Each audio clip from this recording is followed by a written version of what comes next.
بسم اللہ الرحمن الرحیم۔ السلام علیکم پیارے بچوں، سبق ہم پڑھ چکے ہیں اچھے شہری۔ آج ہم اس کے سوالات کے جوابات کریں گے اور ساتھ ہی اس کے جملے بھی پڑھیں گے۔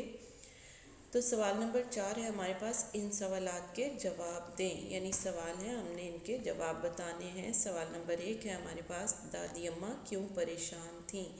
جی بچوں، پہلا سوال کیا ہے کہ دادی اماں کیوں پریشان تھیں؟ اس کا جواب ہے علی کی بیماری کا سن کر دادی اماں پریشان ہو گئی تھیں۔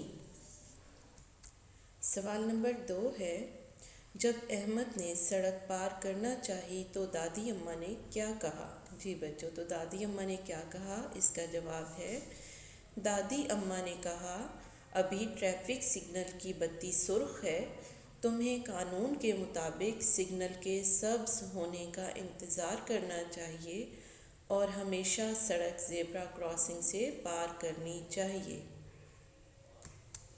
سوال نمبر 3 ہے، شکریہ ادا کرنے پر دادی اماں نے علی کی امی کو کیا کہا؟ جی بچوں، شکریہ ادا کرنے پر دادی اماں نے علی کی امی کو کیا کہا؟ اس کا جواب ہے شکریہ ادا کرنے پر دادی اماں نے کہا اچھے شہری دوسروں کی مدد کرتے ہیں۔ شکریہ ادا کرنے پر دادی اماں نے کہا اچھے شہری دوسروں کی مدد کرتے ہیں۔ سوال نمبر 4 ہے، دادی اماں نے بچوں کو گھر سے کیا لانے کا کہا؟ جی بچوں، دادی اماں نے بچوں کو گھر سے کیا لانے کا کہا؟ اس کا جواب ہے دادی اماں نے بچوں کو گھر سے جھاڑو لانے کا کہا۔ اب ہم اس سبق کے الفاظ جملے پڑھیں گے۔ تو پہلا لفظ دیکھتے ہیں، مظاہرہ۔ ہمیں وقت کی پابندی کا مظاہرہ کرنا چاہیے۔ جی بچوں، پہلا لفظ کیا ہے؟ مظاہرہ، اور اس کا جملہ ہے ہمیں وقت کی پابندی کا مظاہرہ کرنا چاہیے۔ اس سے اگلا لفظ ہے ہمارا منہ بسوڑنا۔ اس کا جملہ بنائیں گے، نعمان نے دادی اماں کی بات سن کر منہ بسوڑا۔ جی بچوں، منہ بسوڑنا کا جملہ کیا ہے؟ نعمان نے دادی اماں کی بات سن کر منہ بسوڑا۔